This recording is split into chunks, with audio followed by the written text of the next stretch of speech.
Do you know what time it is? It's supernatural story time. And if you're easily scared, and even if you're not, there's only one thing left to do. Just turn off the lights, because these are stories that you listen to only in the dark. True and Terrifying Stories, Volume 1, Story Number 1. My pops and I are avid campers. Not professionals anymore, but my dad used to be a wilderness guide for kids. We typically prefer the eastern, western Sierras as they have great car camping spots next to lakes and a lot of great trails. Last summer, we decided to go up for a 2-night stay and do some day hiking. The campground was pretty full, not unusual for the summer, but we were lucky enough, I thought at the time, to find a pretty secluded site, and we set up our tents. First night was normal, little bear activity, but we're used to that. Second night, I crawled into my backpacking tent, head and toes, hit both ends. It was very small, and I passed out cold until about 3 a.m. when I woke up to the sound of footsteps. My dad is a diabetic and needs to get up to urinate around 3 or 4 times a night, and the sounds were definitely footprints, but they were coming from the wrong direction. We were located next to the bathroom, so the footsteps should be moving in that direction, but they were coming closer to my tent. They stopped about a yard short, and the breathing got very heavy. I first brushed it off as my dad, maybe gotten lost without a flashlight. Then the breathing went away. I fell back asleep, only to be woken up a few minutes later to the breathing right above the tent. You know that rush of terror up your spine? I had that. And that wasn't my dad. I laid perfectly still, but the footprints continued to circle the tent. I had the rain fly on, so I couldn't see through the roof, and it was a new moon and pitch black. Now I convinced myself, a heavy sleeper, that I'm dreaming. Just as that thought runs through my head, I felt a single finger run the length of my foot through the tent, real slow and methodical. Now I figured, I have to be dreaming, because my foot is in my sleeping bag, and I couldn't possibly feel that. But that comfort disappeared quickly when I realized, using the small ambient light available, that my foot was bare and out of the bag. I lay frozen as whatever it was stroked my foot for a minute or two, gave a few more labored breaths, and then just stood above my tent for what felt like an eternity before disappearing. I stayed up all that night. In the morning, I heard my dad get out of his tent. I bolted up and met him by the fire. He looked me in the eye and asked if I had gotten up the night before. I asked him the same, and he said he had around 2 a.m. because he thought someone was going through our stuff. As I told him my story, we noticed our gear had been neatly rearranged on the table. Every item, nothing taken, footprints in a perfect circle around my tent. We still can't even talk about it, even many years later. Story number 2. Driving through the backwoods of eastern Kentucky in the dead of night is the most terrifying thing I've ever done. Anyone who's ever been in the area knows exactly what I'm talking about. All the light from the moon and the stars is blocked by thick vegetation and hills, so it's pitch black. There's history in those hills, a lot of history, and this energy fills the place with this crazy bad vibe. It's like the very land is pissed at you, like it wants you dead. The roads aren't well traveled, and you'll be hard-pressed to see a single car driving down them at night.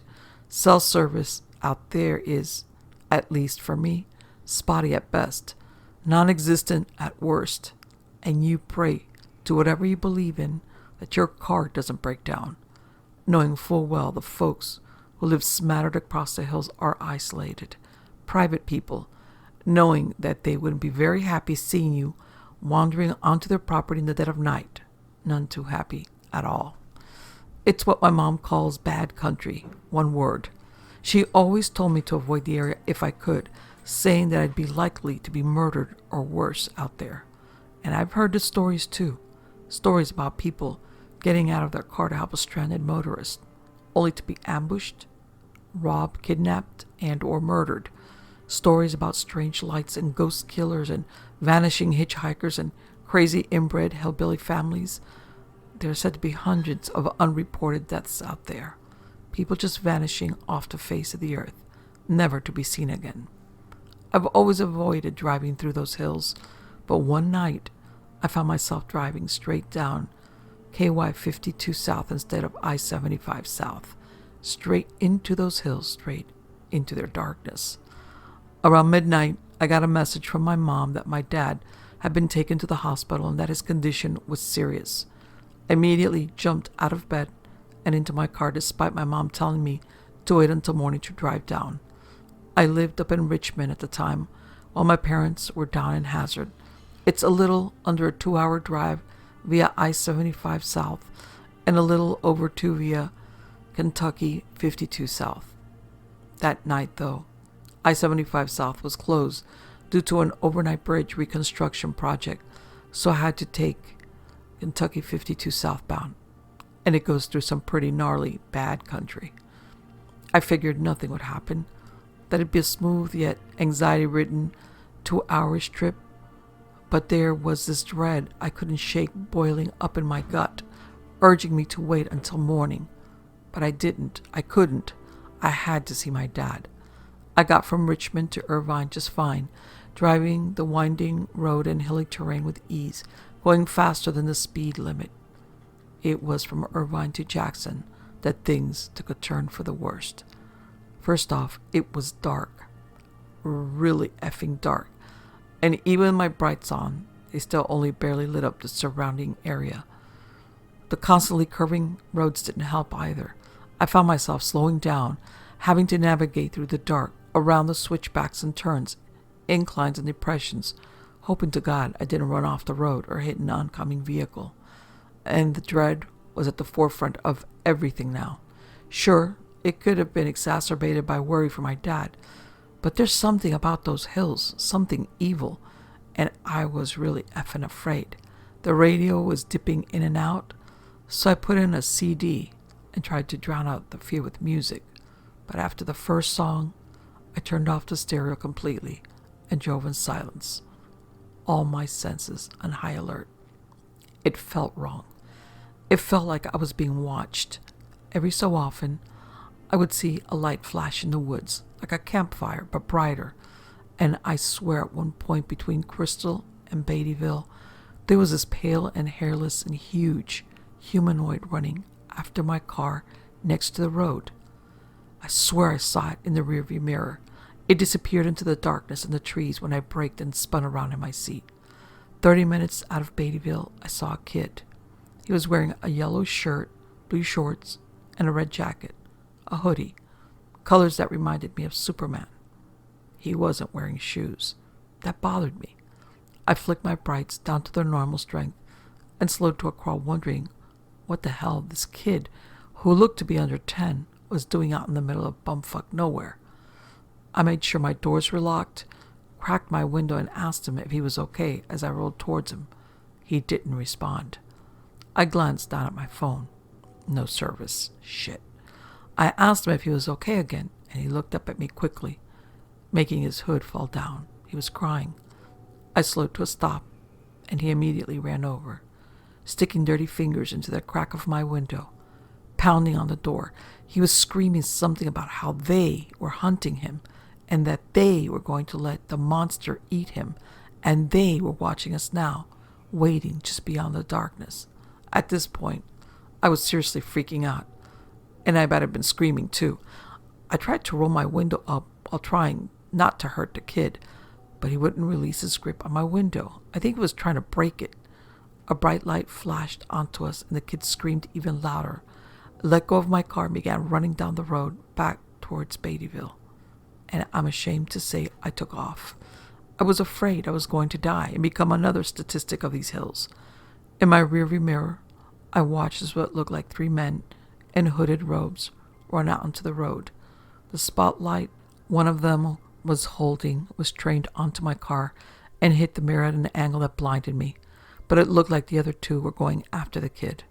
I blinked and looked back towards the road, speeding like a bat out of hell.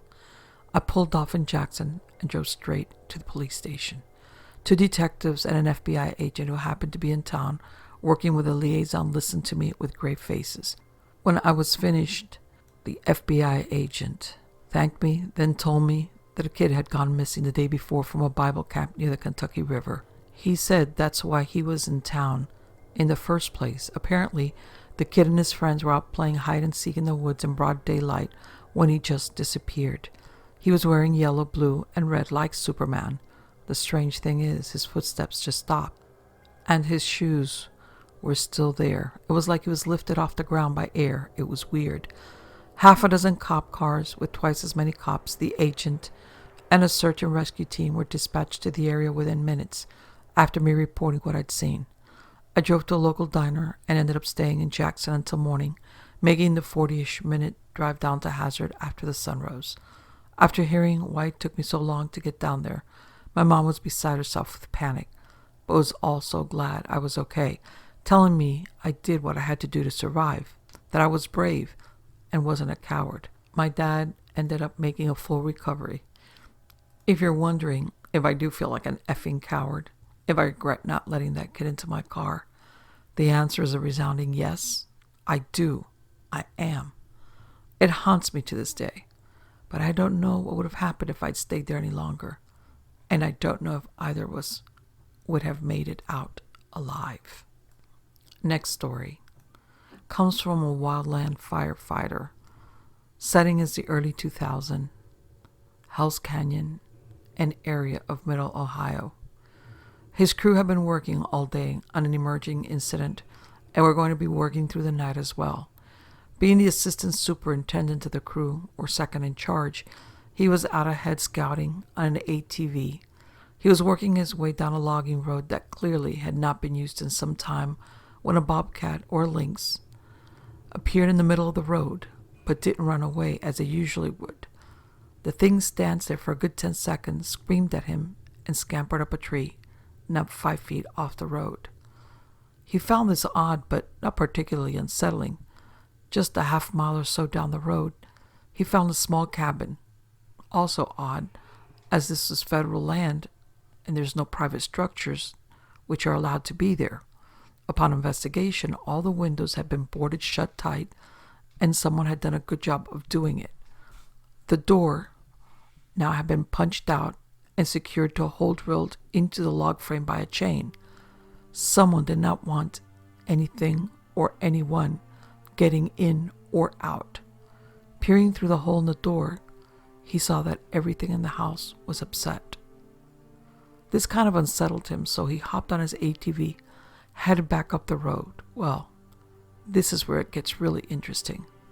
Right where the bobcat had been, there stands a Native American woman in a badly tattered nightgown and bare feet, just standing there. He yelled at her, asking if she needed help. She just screamed at him, the same scream as the cat from before, and climbed right up the tree, faster than any human had a right to be climbing. Obviously, he got out of there as fast as he could, unsure of who or what he just saw. He asked a local guy about the cabin.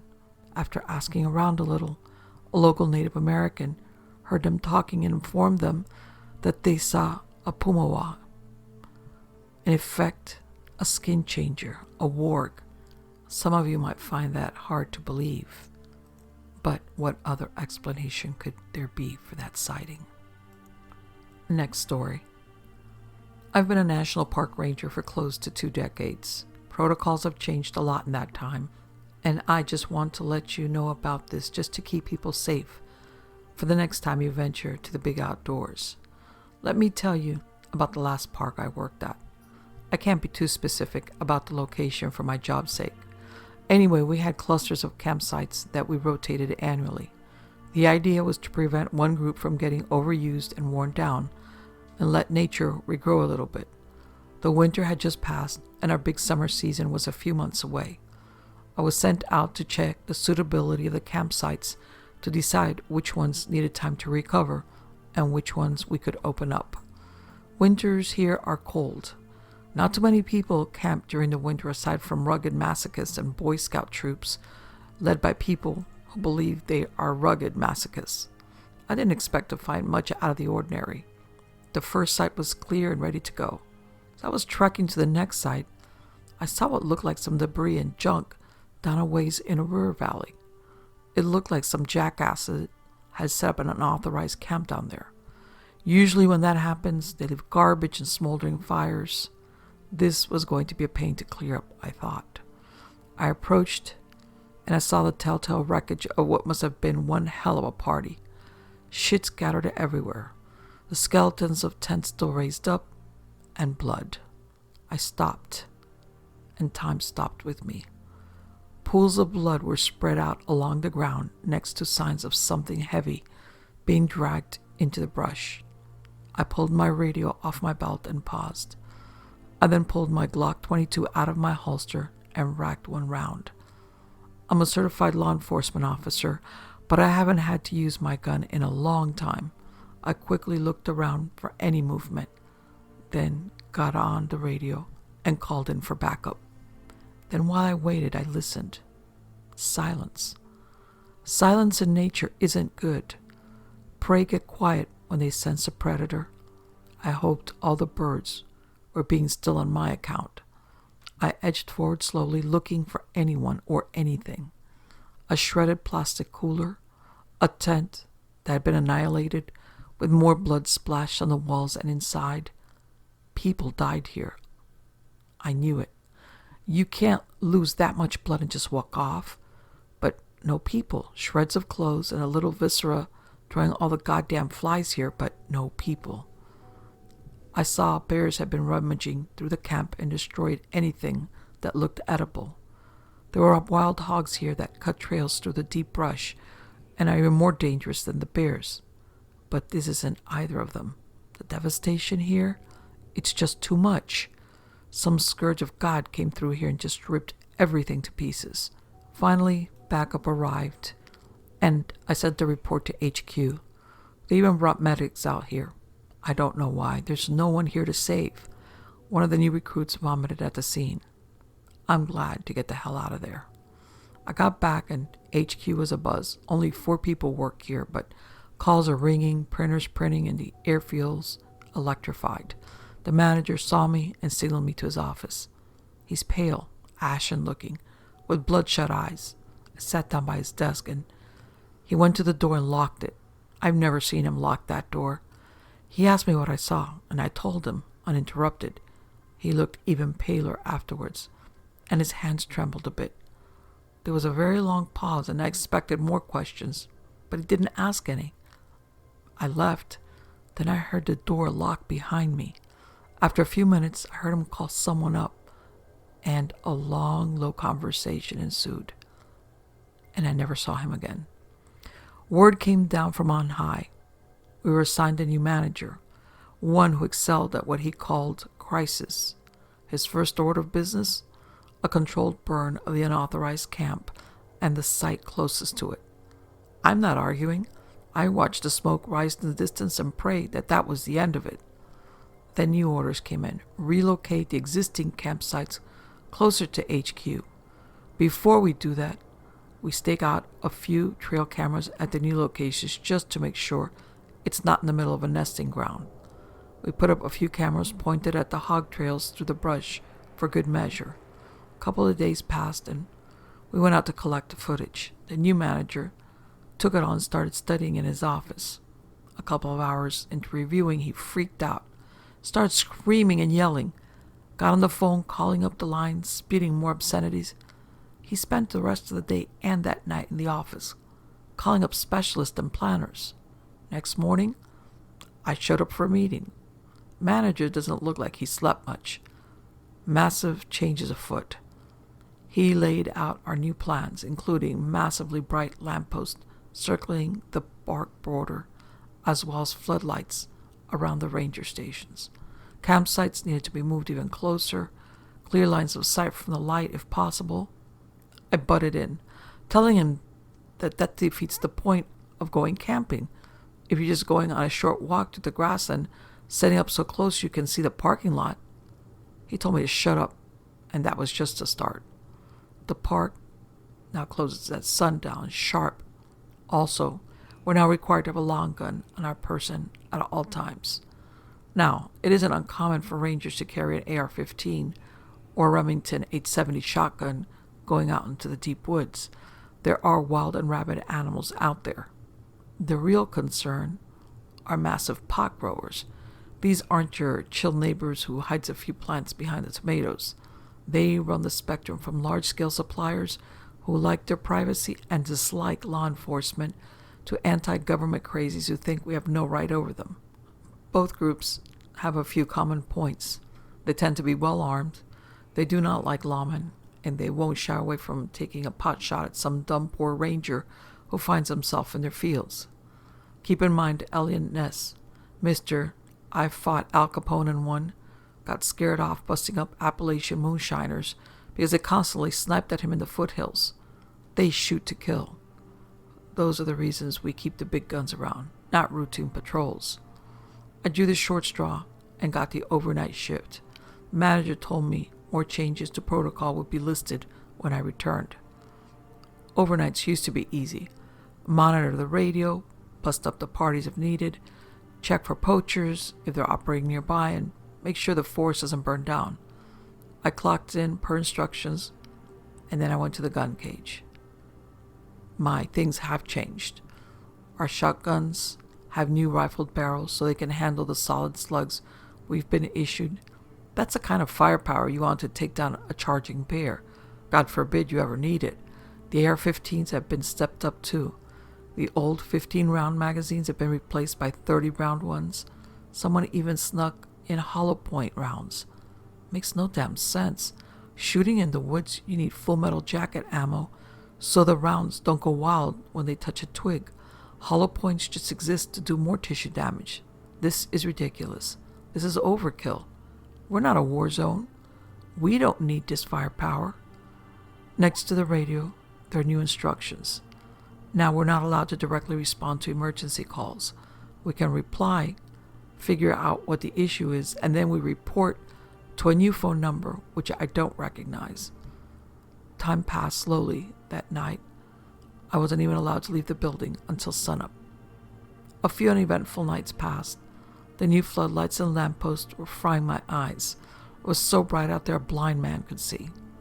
A week later, some kids rolled into the lot. They grabbed their backpacks and started hiking up the ridge. I know what they're up to. No one has booked a campsite that night.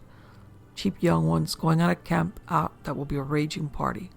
I waited for the sun to go down, confirming they were not out for a day hike. I called my manager to report. He instructed me to call the new number. I reported up to them now. A curt voice answered the phone. He asked my part, then paused, and he asked the issue. Bunch of kids on an unauthorized site. Do I go break it up? I can see their campfire out on the ridge right now. No, do not leave the building. Do not attempt communication. That is all. Report if there are any developments. Right after daybreak, the manager rode up. It was really early. Have you seen them? Did they leave? No. The car's still there. Let them rest. They're probably all hungover. He cursed nonstop. He then went down inside to make a call. And I'm outside looking up the bridge when he leaves the station, one AR-15 in his hand, another one strapped across his back, a Glock on his hip, and he marched single-mindedly towards his car. I tried to ask him what in God's name he's doing, but he's not listening or responding. He takes a jerry can of gasoline from his car and marches up the ridge. I yelled after him. Got no reply. I considered following him, but that doesn't seem like a good idea. I went back inside and called the number. The same curt voice, the same direct questions. Yeah, the manager went up to that campsite, armed to the teeth and carrying gasoline. What the F do I do? Stay there. Do not interfere. Backup is inbound. Report if there are any developments. About the same time, I started to see smoke wafting off the ridge. 2 vans rode into the lot at a screaming speed. A dozen men, heavily armed and armored, exited quickly. I went out to check. Who are you guys? What's going on? The men, all lined up with that impeccable military position, one of them a commander, I assume, exited the vehicle last. And he said, Which direction did he go? I mean, he's up there. I pointed at the increasing smoke. The man fanned out and started jogging up the ridge. I heard the rifles cocking as they left. I tried to shout after them, but got no response. I looked at the vans that they had come in, large, nondescript. They just say DOI response team on the side. Half an hour later they returned, dragging the manager with him. He was bound up with zip ties. And he screams, "I did what needed to be done. Trust me. It's worse than they thought. We can't stop this. Burn it all." They threw him in the back and sedated him. The commander approached me. My neck hair bristled in cold fear. "I need to see the office. All computers and anything with a hard drive is coming with me." He mentioned videotapes. I need those too. I unlocked the doors and they ransacked the place. Everything got taken. Printed reports from the last few years disappeared into those vans. The videotapes got bagged and held up by the commander himself. He studied the gun cage. "Cute. You're out of your league," he scoffed. Finally, they found everything they looked for, and then the commander tells me, "Call the number. Tell them it's contained. You need a new superior. Also, don't talk about this to anyone." And they left. Just on cue, the fire brigade shows up, and a few news vans also show up. The fire is contained, the news report says. Rumors of missing campers are unsubstantiated at this time. Still, the rumors alone aren't enough to scare off this season's campers. The quick change-up of managers is chalked up to bureaucracy. The press dies down after a week or two. The new manager is very good at dealing with them. Thankfully, with no new campers and our now even shorter open hours, we can get more work done around here. Rebuilding the station took some time, and we just set up the new campsites. They're practically spitting distance from the station. Nothing dramatic happens for a few days, then on a whim, the manager tells us to set up some cameras around the station and the campsites. There's usually so much human activity around here. All you see are some raccoons, maybe the rare hungry bear, but we humored him and set them up all around. A couple of days passed. We collected the footage. I played poker with one of the rookies while the manager watched hours of footage of an empty but brilliantly illuminated parking lot. Then he got to the footage around the station. I heard screams coming from the office. We barged in, and he's stamping on the camera hard drives, gibbering things I can't understand, along the lines of, "Told me it was clean, safe, no recent activity, bullshit. Here, I'm not gonna do it." He barked at us to leave. Later, he made a call. The rookie went up to the door and listened. Rookie came back reporting, "Yeah, he's demanding a transfer. Says they lied to him, something about they didn't do their jobs properly. He's not prepared or equipped here." Then I just heard the phone click and some sobbing. Hours later, my manager exited the office. His shoulders were slumped, defeated. We cut our hours even further, practically open on weekends only. We have a full staff ready these days, but a skeleton crew the rest of the time. Campers are required to check into one of the closest sites. No campsites, and they're told to leave. We are not authorized to leave the station after dark under any circumstances. In an emergency, do not call 911. Call the number and do exactly what they say. We drew straws to who would get overnight shifts. Why we needed to stay overnight if we can't do anything is beyond me. I asked the manager about it, and he just said that was standard protocol, which was to have someone on hand to report any irregularities overnight. I have to work my overnight shift. I kept my phone close, the number dialed in, ready if I needed to call, and it was a bad night. I wound up pacing around with my shotgun, glancing into the bright floodlights, trying to see what was past them, and I hear crickets, and it relaxes me. Prey is quiet when predators are around. It is a long night. The next night, my manager draws the short straw. He seems resigned. In the end, we all have to take a turn. He brought the brightest damn tactical flashlight I've ever seen. Said he bought it just because he's afraid of the dark. He isn't really. He's afraid of the things in the dark. I got a phone call at 3 a.m. It was him. "Get over here now and bring guns." "What? You have a damn arsenal." "Now! I swear to God, I fucked up. Oh man, I think they're attracted to the light. I called that number and all they said was backup would be here in the morning. Oh, God damn it. I heard the piercing staccato of gunshots, a pause, more gunshots, screaming, scuffling, and the line went dead. I called the number.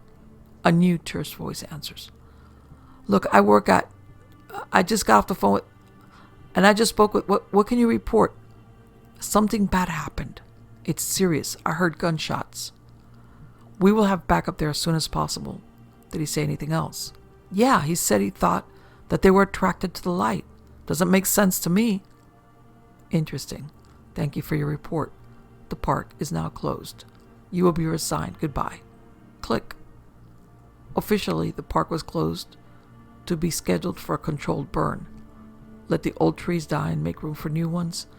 There was nothing in the official report about what happened to the manager on duty. The public understanding was bureaucracies need to be shaken up on occasion, and no one asked any questions. I got transferred to a new park, halfway across the country. Change of scenery, it's beautiful. And they've got some odd rules here too. Don't go far after dark, and don't carry a flashlight. I'm concerned about why. Why can't you use a flashlight at night when you need one? They won't tell me.